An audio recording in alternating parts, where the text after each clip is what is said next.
Pues el día de hoy vamos a continuar con nuestra serie de las 7 iglesias y hoy me toca predicarles acerca de la iglesia de Sardis. Y esta es una iglesia que, híjole, cuando empecé a leer,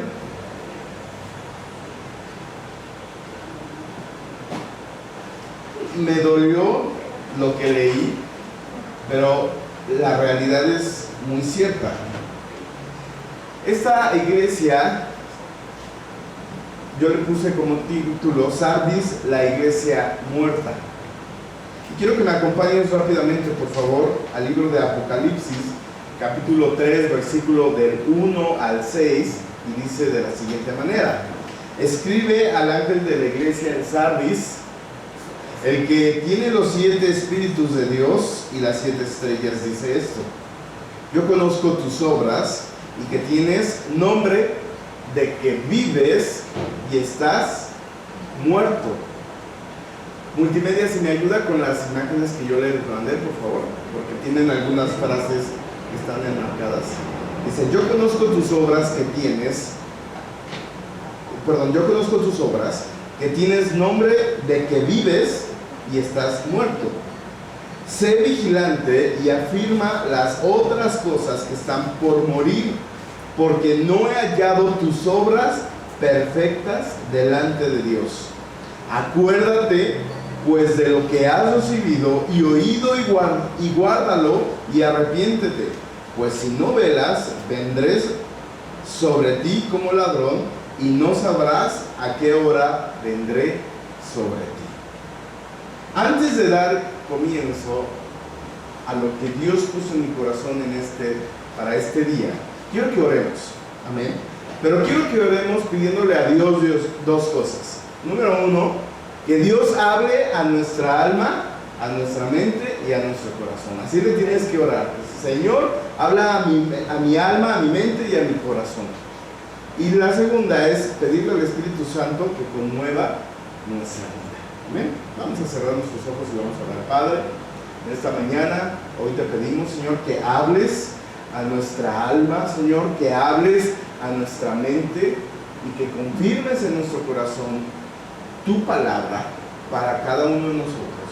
Espíritu Santo, guíanos y conmueve nuestra vida para arrepentirnos de aquello que a ti no te agrada. En el nombre de Jesús, Padre, usa mi vida y que cada palabra que hoy tú tienes preparada pueda fluir a través de mi vida. En el nombre de Jesús, amén. Sardis era una ciudad muy próspera.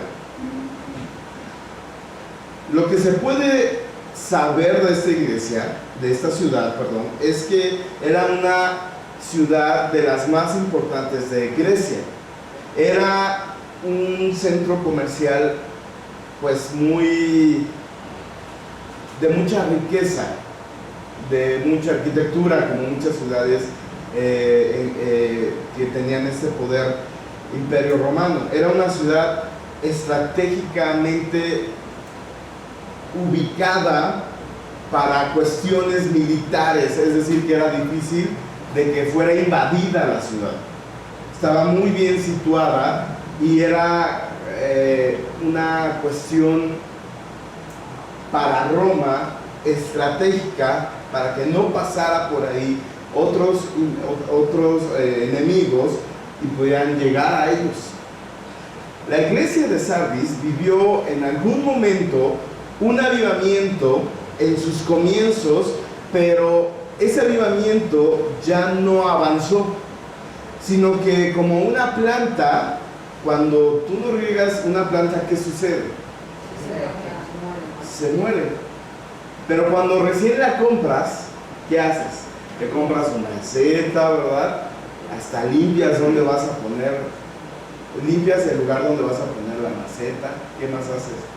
Hasta le hablas bonito, la planta se emociona, la riegas un día, 2 días, unas cuantas semanas, y después se te olvida que existe esa planta, y con el paso del tiempo la planta empieza a absorber lo poco de agua o de nutrientes que tenía la tierra hasta que empieza a secarse. ¿sí? Y algo bien curioso es que no se seca de abajo hacia arriba, sino se empieza a secar de las hojas. No sé si lo has llegado a ver. Hasta el punto donde la planta se seca y se muere. Esto sucedió en la iglesia de Sardes. Hubo un tiempo donde hubo un avivamiento muy grande en Éfeso, ¿sí? Y empezó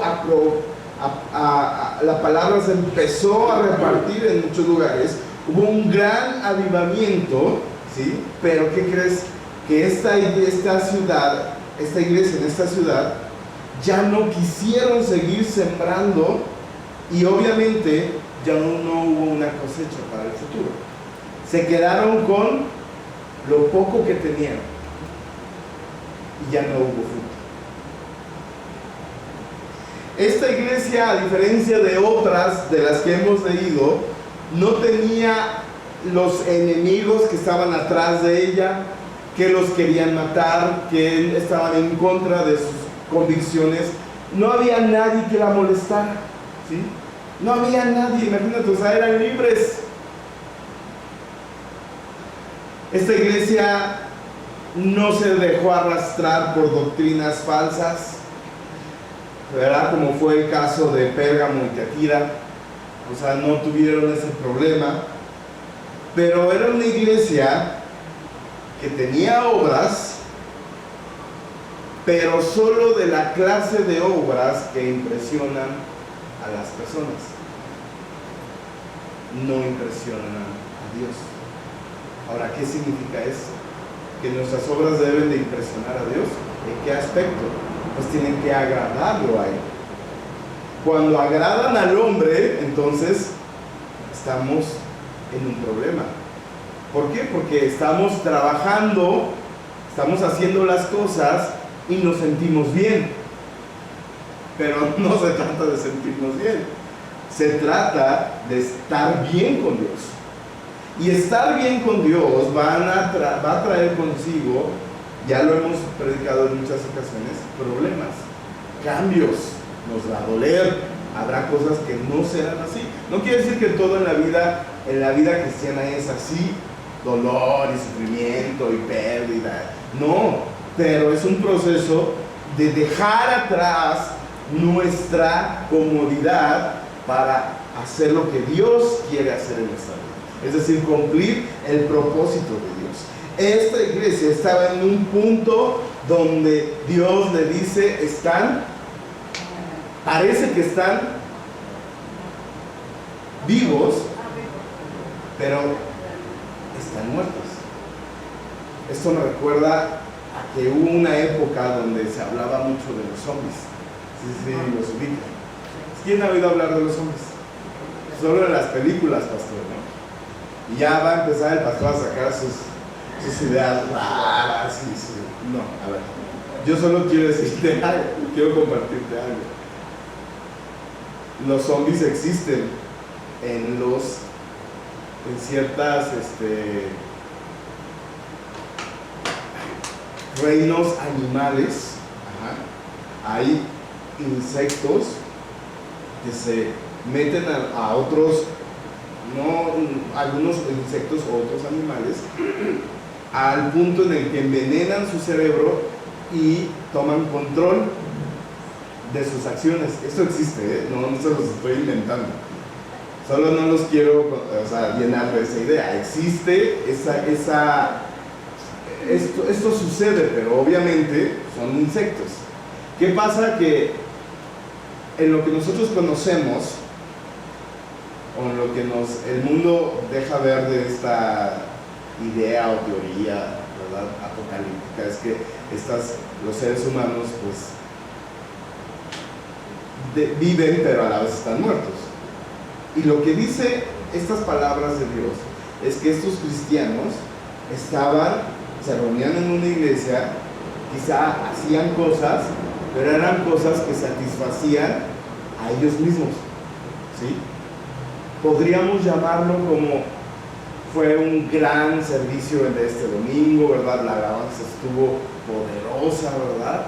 La comida, pero la palabra no hizo ningún cambio, o sea, fue una reunión más, ¿sí? El espíritu no se movió, no hubo conversiones, ¿verdad? Eran siempre los mismos, no se predica el evangelio, no hay salvación, ¿sí? Llevan una doble vida. ¿Qué te estoy diciendo? Que ellos solo estaban siendo parte de un club social. Y eso no es lo que quiere Dios. Eso no es lo que Dios quiere, ni tantito de nuestra iglesia. Yo me pongo a pensar cuando voy a iglesias muy grandes y veo toda la tecnología que tienen, todo el avance, o sea, lo que te apantalla. Y es padre, y a veces decimos, algún día queremos estar en un nivel más grande, de una iglesia más grande, con mucha gente, con mucha tecnología, pero cuando escucho a veces problemas que tienen, donde se pierde el amor entre unos con otros, donde se pierde, ¿verdad?, el saber cómo se llama la familia, sus problemas, sus necesidades, eso a veces me aterra, porque yo salí de una iglesia muy grande, demasiado grande, donde ya no me sentía yo parte de la congregación. Y yo, eso es algo que yo quisiera, en el proceso que Dios nos lleve a un crecimiento, nunca perder la parte, ¿sí?, del amor al gente, de conocernos, de saber cuáles las necesidades, cómo están, ¿sí?, y ser una familia. ¿Qué pasó con esta iglesia? ¿Qué está sucediendo? Y tengo 4 preguntas. ¿Cómo identifico si soy un muerto en vida? No dije zombie, ¿ok? Aquí dice la Biblia que parece que están vivos, pero están muertos. Número 2, ¿cómo saber si nuestras obras están muertas? Porque tú puedes decir, pues es que yo estoy haciendo las cosas bien, pero tus obras realmente hablan de que agradan a Dios. Y número 3, ¿cómo identificar si nuestra relación con Dios está a nada de perderse? Porque eso es lo que sucedía, ¿sí? Y por último, ¿cómo regreso a Dios? Vamos con la primera. ¿Cómo identifico si soy un muerto en vida? Me acuerdo que cuando vivía con mis papás, en una ocasión, mi papá me dejó fruta preparada para comérmela. Entonces voy al refrigerador, porque a mí me gusta la fruta con yogur y granola. Entonces voy al refrigerador, saco el yogur que estaba ahí, ¿verdad? Era de durazno, esos se sienten hasta las frutitas ahí. Entonces no me fijo, abro, agarro una cuchara, sirvo, ¿sí?, y agarro la granola, le espolvoré un poco y me empiezo a comer la fruta. Y resulta que lo primero que siento, ya en mi paladar, empezando a degustar, era algo como ya pasado. El yogur tenía lama. ¿Sí? Yo ni siquiera lo olí. Esa fue una ocasión. Después, en otra ocasión, comimos unos frijoles con manteca. Y yo dije, voy a guardarme en un topercito, y lo escondí bien ahí en el refri. Y pasaron algunos días, saco el topper y lo primero que hago es abrirlo y sale todo el olor, así, ese olor fétido, ¿verdad? No tenía lama, pero salió un olor, obvio no me lo comí. ¿Cómo saber o cómo identificar si soy un muerto en vida? Creo que cuando nuestros actos huelen mal. ¿Sí? Y no es que huelas, pero se ve. ¿Sí? Voltea con la persona que tienes al lado y hazle. Se ve que te bañaste, hermana. Sí, se ve que te perfumaste. Miren, si la comida es fácil de identificar cuando está echada a perder, cuando uno anda mal, se nota. Te quejas, nada te parece, empiezas a hacer y decir cosas que antes no hacías ni decías, ¿sí? ¿Por qué? Porque nuestras obras empiezan a hablar de lo que somos nosotros. Empiezas a faltar, empiezas a dejar de congregarte, dejar de ir al grupo de conexión, ¿verdad? Empiezas a ver que lo que te predican, ¿verdad? O que la palabra ya no es como antes, ¿verdad? Porque empiezas a perder esa relación con Dios. Conocemos a Dios, pero dejamos de tener una relación con Él. Y quiero leerte Santiago 1, del 14 al 15. Dice así: la tentación viene de nuestros propios deseos, los cuales nos seducen y nos arrastran. Vamos a leerlo otra vez. La tentación viene ¿de qué? De nuestros propios deseos, ¿sí? No le eches la culpa a otra persona ni al diablo, ¿sí? Dice, la tentación viene de nuestros propios deseos, los cuales, ¿qué? Nos seducen. ¿Sí se acuerdan que estuvimos hablando la semana pasada de seducir? ¿Sí? Y nos arrastran. De esos deseos nacen los actos pecaminosos. Y el pecado, cuando se deja crecer, da a luz la muerte. ¿Qué te quiero decir? Que cuando tú empiezas a darle rienda suelta a tus propios deseos, ¿como cuáles, pastor? Pues lo que entra por los ojos, por lo que sale de la boca, por lo que te gusta hacer, decir, agarrar, sentir, experimentar, que son nuestros propios deseos. Ahora, mis deseos son diferentes a los de Víctor, obviamente. Como hombre vamos a tener deseos similares porque somos hombres, como mujeres igual, pero cada quien va a tener sus propios deseos. Como los deseos de hablar mal de la gente. Hay gente que le encanta, ¿verdad?, decir lo que opina de las otras personas, de lo que considera que está bien o de lo que está mal, que es sus propios deseos. A la larga, eso te seduce y te arrastra. Entonces, ¿cómo saber, cómo identificar si soy un muerto en vida? Porque hay algo que te está seduciendo, hay algo que te está arrastrando. Y cuando ya algo te arrastra, significa que te amarraron, así como dices, te amarraron como un puerco. ¿Por qué? Porque estás así, ¿sí? ¿Cómo estás? Atado. Entonces te están arrastrando. Ya no tienes la capacidad de defenderte, ya no tienes la capacidad de soltarte, porque literal te están arrastrando. Te das cuenta de que tu vida y tu relación con Dios están mal porque el pecado te arrastra. Ya no tienes control, se te fue. Qué horrible es cuando estás viendo la tele. A mí me pasa muy seguido, estoy viendo la tele, una película, y de eso, de la nada se cambia.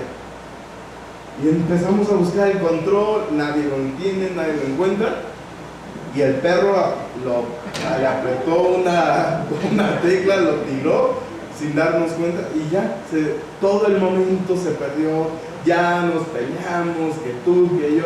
¿Por qué? Porque pierdes el control de tu vida. ¿Sí? Ojo cuando sucede eso. Ojo cuando tú le das entrada al pecado. Dice, de esos deseos nacen los actos pecaminosos. Empiezan a nacer. Fíjate cómo es Dios. Dios te limpia, Dios nos santifica, Dios nos purifica. Y somos nosotros los que empezamos a darle rienda, empiezan a nacer los actos pecaminosos, y el pecado, cuando se deja crecer, es decir, cuando está el cúmulo de pecados, ¿qué crees? Es que no se trata de que un día a otro ya dejó de venir a la iglesia, no. Es que no es que tu hijo o tu hija de la nada dejó de amar a Dios. Hubo un momento donde quizá Dios te avisó que estaba mal y no hiciste nada. Llámalo hijos llámalos pareja, llámalos lo que sea, tu economía. Hubo un momento en que tú tenías que haber puesto orden y no lo hiciste. En una relación no lo hiciste. Entonces, ¿qué pasó? Te arrastró. Ahora, pregunta número 2. ¿Cómo saber si nuestras obras están muertas? A ver, ¿cómo crees que podrías saber si tus obras están bien? ¿Le agradan a Dios? ¿O de plano, hermano, tus obras solo te agradan a ti? Vamos a ver. Quiero leerles 1 de Juan 1, del 3 al 8. Está larguito, así es que pongamos atención. Lo que hemos visto y oído, eso os anunciamos para que también vosotros tengáis comunión con nosotros. Parece trabalenguas, pero tiene mucha razón. ¿Okay?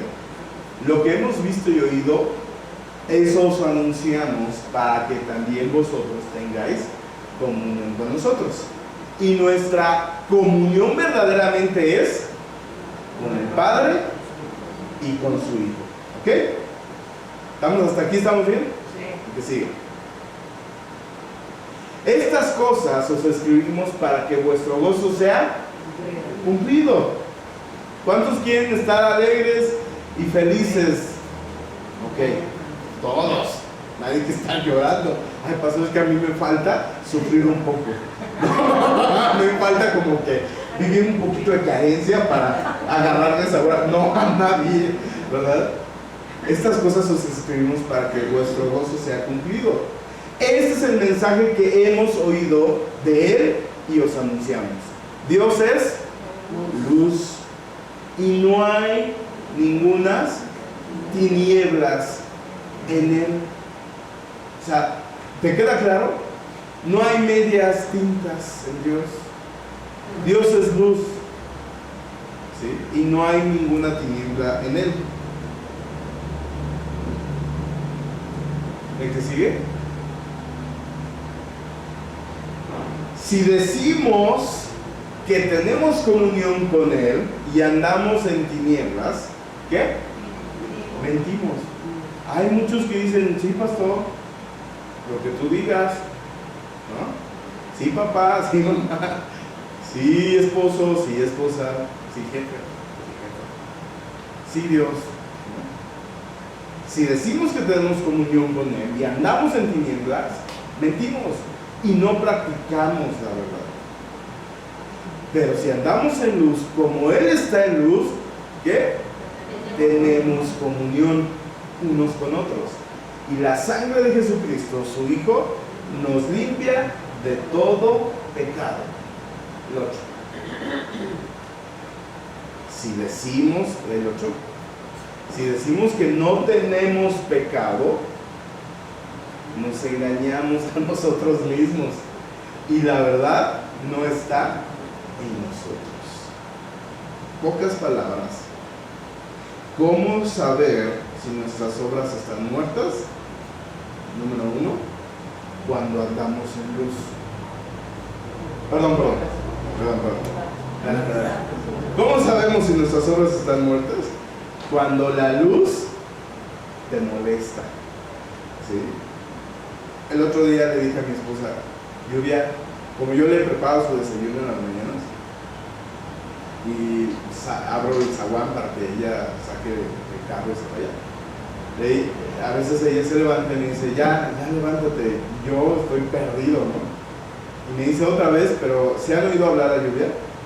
Pues habla bien, yo no le escucho. Entonces le dije, mira, para que no haya problemas, prende la luz, ¿no? El primer día, pues sí, ya me despierto, ¿no? A mí no me gusta que me prendan la luz, pero dije, eso es lo único que me va a despertar. Al segundo día, pues lo toleré, pero ya el tercer día, después de haberme desvelado trabajando, lo primero que hice fue decirle, apaga esa luz, que me despiertas. Y ella se quedó, tú me dijiste que la prendiera. Cuando la luz de Dios, cuando la luz de su palabra te molesta, quiere decir que tus obras andan mal. ¿Por qué? Porque estás haciendo las cosas que a Dios no le agradan. Ay, ¿cómo pasó? Sí, o sea, Cuando alguien te dice, a ver hermana, ¿qué pasa? ¿Qué situación hay en tu vida? No, es que bueno, a esto a Dios no le agrada.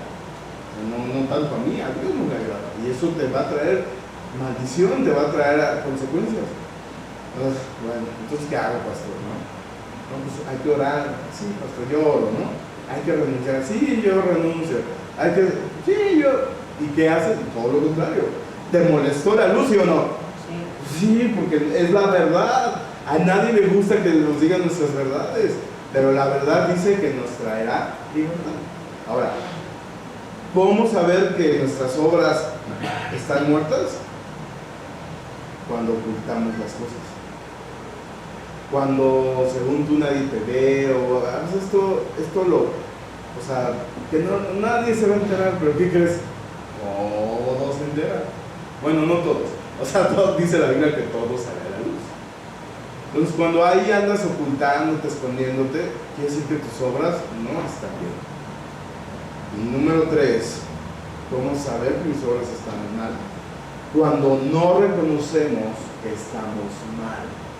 Cuando tú dices creer que estás bien, y cuando alguien te dice, es que eso está mal, tienes que cambiar, tienes que mejorar, y tú dices, pero no estoy mal, estoy haciendo las cosas bien, y empiezas a decir y a justificarte, ¿me explico?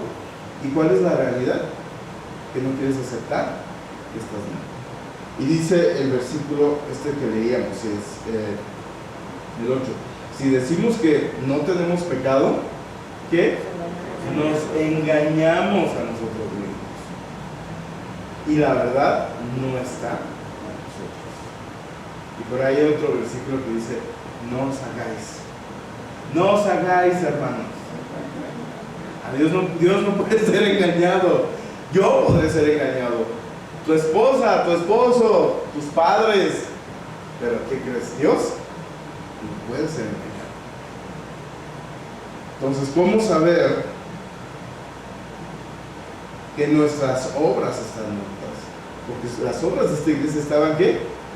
Muertas. Dice Dios, Jesús, yo conozco tus obras. Yo sé lo que estás haciendo. Y dices que estás vivo, pero estás bien muerto. Apestas, hueles, quieres, ¿no? Así. Esa es la realidad, porque dicen que ¿cómo va ese dicho? El arrimado y el muerto y el arrimado al tercer día apesta. Espero que me amen después de esta. Ok, 3. ¿Cómo identificar si nuestra relación con Dios está a nada de perderse? Y yo digo que es cuando ya todo te va. Ahí llega un punto, ¿no? Cuando estás tan embarrado del pecado, y ya dices, ay, que me corran, que me digan, que me hagan, que se vaya. Ya no me interesa, que pase lo que pase, ¿no?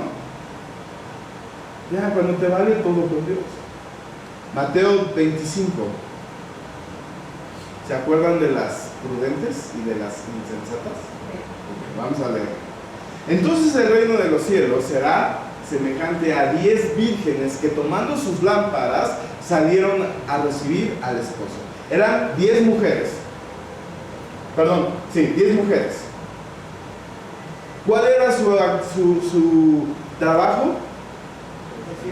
Tener sus lámparas y esperar a que llegara el esposo. ¿No sabían a qué hora iba a llegar el esposo? Supongo que si tenían que tener preparadas sus lámparas es porque ya iba a ser un momento en la noche o en la madrugada, ¿sí? Cuando es oscuro, cuando la situación puede estar tensa, complicada, ¿sí? Oscura. 2. 5 de ellas eran prudentes y 5 insensatas. Ahora, yo quise entender la palabra insensatez. Entonces me fui al diccionario y dice que es el que no tiene sensatez, o sea, me dejó igual. No. Dice que muestra imprudencia e inmadurez en sus actos. Entonces dije, voy a investigar qué es sensatez. Sensatez es cualidad que tienen las personas que muestran buen juicio. Esa es una persona sensata, la prudente, perdón. Una persona que muestra buen juicio, prudencia, madurez en sus actos y sus decisiones. Entonces vamos a ver estas cualidades en las mujeres, en las vírgenes prudentes, y también lo contrario en las imprudentes. Dice el versículo 3. Las insensatas tomaron sus lámparas, no tomaron consigo aceite. O sea, agarraron su lámpara, pero dijeron, vamos a cotorrearla, ¿no? Y no cargaron suficiente aceite. 4. Las más prudentes tomaron aceite en sus vasijas juntamente con sus lámparas. ¿Qué hace una persona que le importa su relación con Dios? Es prudente, ¿sí? Toma discipulado, viene a las reuniones, viene al grupo Conexión, ora en su casa, ayuda con su familia. ¿Qué? Porque eso es aceite. ¿Qué hace el aceite en una lámpara? Da luz. ¿Qué haces tú como hijo de Dios para que en tu hogar haya luz en tu casa? No, pues es que hay puros problemas, pura bronca, puro grito, puro... ¿Por qué? Porque está siendo insensato. Mas, en cambio, una persona prudente, ¿qué hace? Tenemos que ir a la iglesia, tenemos que adorar a Dios, tenemos que ofrendar a Dios, tenemos que darle a Dios, tenemos que buscar a Dios. Eso es una persona que prudente.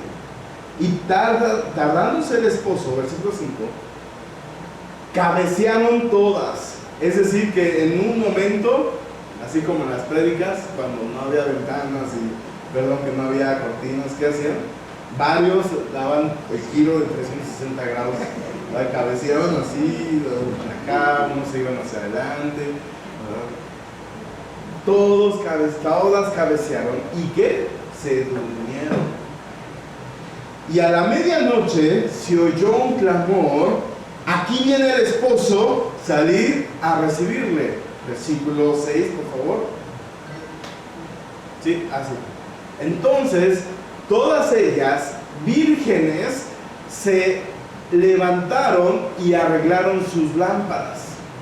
Y las insensatas dijeron a las prudentes: danos de nuevo, danos de vuestro aceite, porque nuestras lámparas, ¿qué? Se apagan.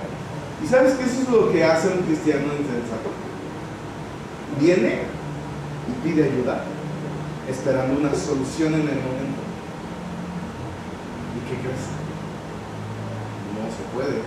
O sea, tú puedes ver que la persona que te está dando el consejo está bien con Dios, pero le costó estar bien con Dios.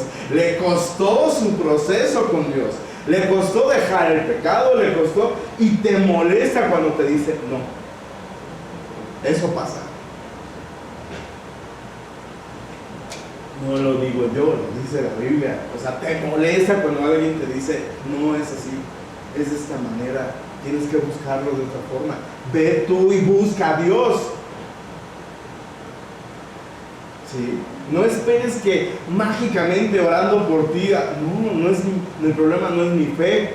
Yo tengo mi fe con Dios. El problema es que tu fe no es suficiente, no te alcanza. Mas las prudentes respondieron diciendo: para que no nos falte a nosotras y a vosotras, id más bien a los que venden y comprad para vosotras mismas. Pero mientras ellas iban a comprar, vino el esposo, y las que estaban preparadas entraron con él a las bodas, y se cerró la puerta. Sí. Después vinieron también las otras vírgenes, diciendo: Señor, Señor, ábrenos. Mas él le respondió y dijo: de cierto os digo que no os conozco. Y aquí viene la última parte. Velad, pues porque no sabéis el día ni la hora en el que el Hijo del Hombre ha de venir. ¿Sí? Todo esto que hemos estado hablando de las 7 iglesias es una llamada de atención, no solamente a esas iglesias, sino a nuestra vida, donde dice, prepárate. ¿Cómo puedo saber si mi relación con Dios está por perderse? Cuando te da. Y cuando viene el problema, ¿qué haces? Corres a pedir ayuda. Y cuando alguien te la niega o no es lo que esperas, te ofendes y hasta te sientes humillado, o ¿cómo se dice? No me quieren, no me comprenden, ¿sí? Ni las autoridades, ni la gente que está cerca de mí, mucho menos Dios. Entonces, ahí puedes identificar que tienes un gran problema. ¿Y qué hay que hacer? Es regresar a Dios. ¿Pero cómo regresamos a Dios? Porque llega un punto en esa situación de sequedad espiritual en la que cuesta mucho trabajo. En verdad, quienes hemos salido de esa sequedad, porque cuando te apartas de Dios, hay una sequedad. Lo vimos en la iglesia cuando regresamos de la pandemia. Hubo una sequedad, o sea, la gente no venía porque estaban secos. Al principio se conectaban, al principio, ¿verdad? Empezaron a buscar de Dios, pero ¿qué pasó? Se empezaron a enfriar. Entonces el agua, la poca agua que recibían o que tenían se acabó. Entonces, ¿qué pasó? Se secaron.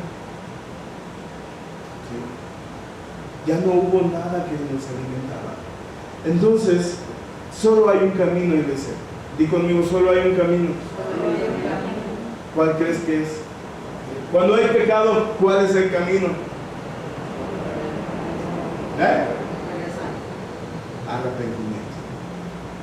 Es fácil y sencillo. Y quiero terminar con esto, 2 de Crónicas 7, del 1, del 14 al 17.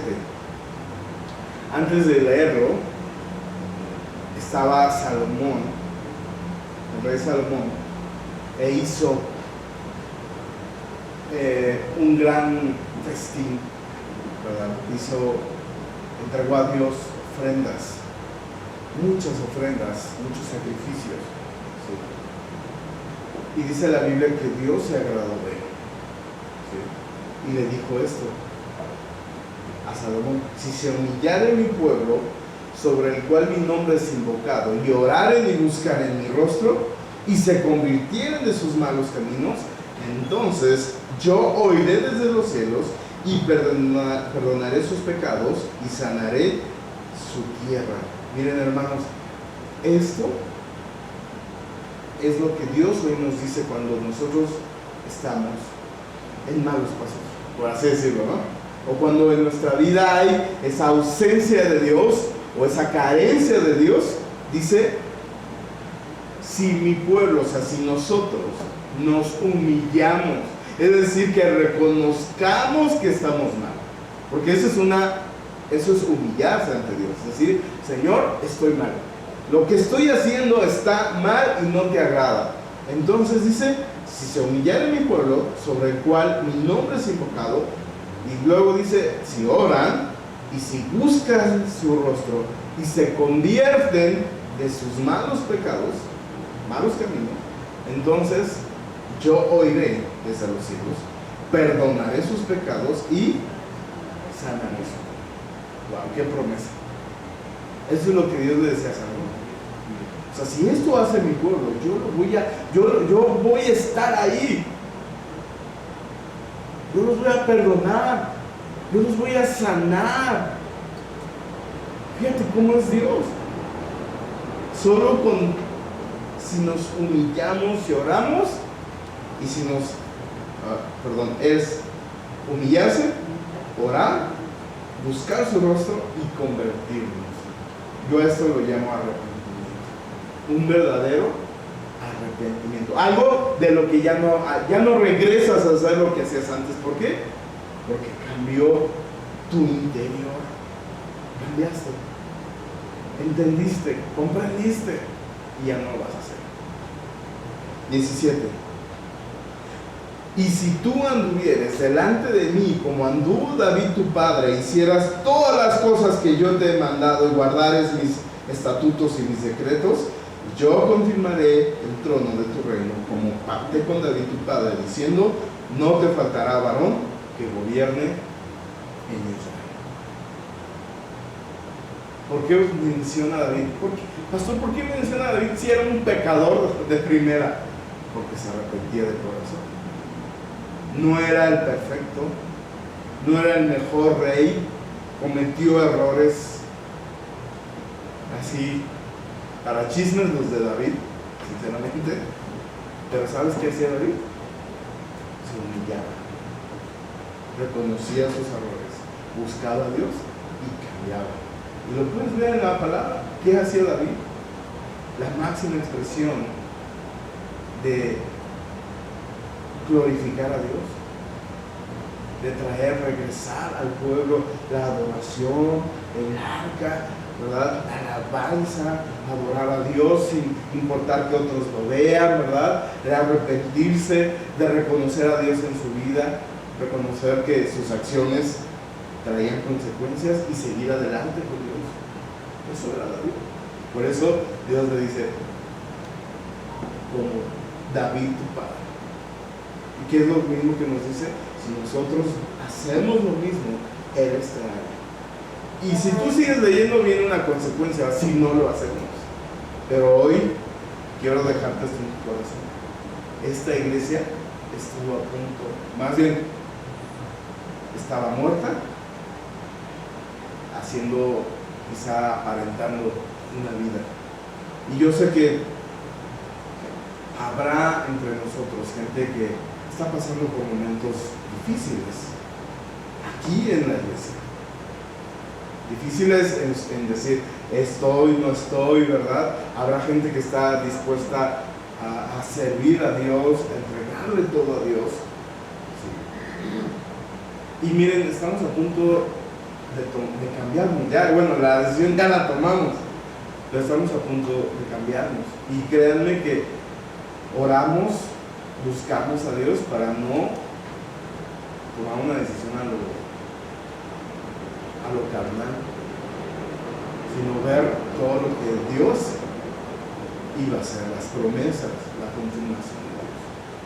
No nos cambiamos para agradar al hombre o para que el pastor ya deje de estar diciendo que no cabemos. No, nos cambiamos con un propósito. ¿Qué cambios hay en tu vida que tienes que hacer? Vamos a orar. Pónganse en pie y si pueden pasar tu alabanza.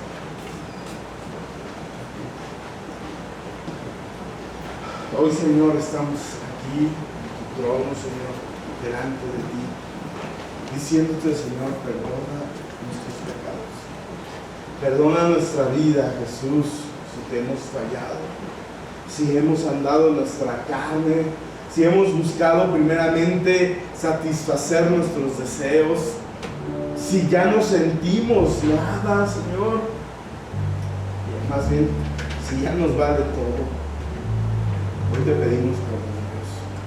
No queremos ser como esta iglesia que solo hacía las cosas para satisfacer sus necesidades, sino que todo lo que hagamos como iglesia, como familias, como personas, Señor, sea para honrar tu nombre, Dios. Y nunca para honrar a los otros hombres, Señor. Queremos que nuestra vida, Señor, sea un reflejo tuyo. Sabemos que tenemos que renunciar a muchas cosas. Obra en nuestra vida. Dile ahí en tu lugar, Señor, obra, porque esto me cuesta, esto me duele, esto todavía ahí está haciendo cosas, pero quiero hacer tu voluntad. Quiero hacer tu voluntad, quiero ser obediente a ti, Dios. Porque he sido desobediente y me ha traído maldición, y me ha traído dolor, me ha traído lágrimas, me ha traído sufrimiento, Señor, pero hoy te lo entrego. sé que no va a ser fácil, Dios, pero hoy decido entregarte, dar el primer paso y reconocer que estoy mal. Reconocer que necesito de ti en mi vida, en mis decisiones, en todo lo que hago.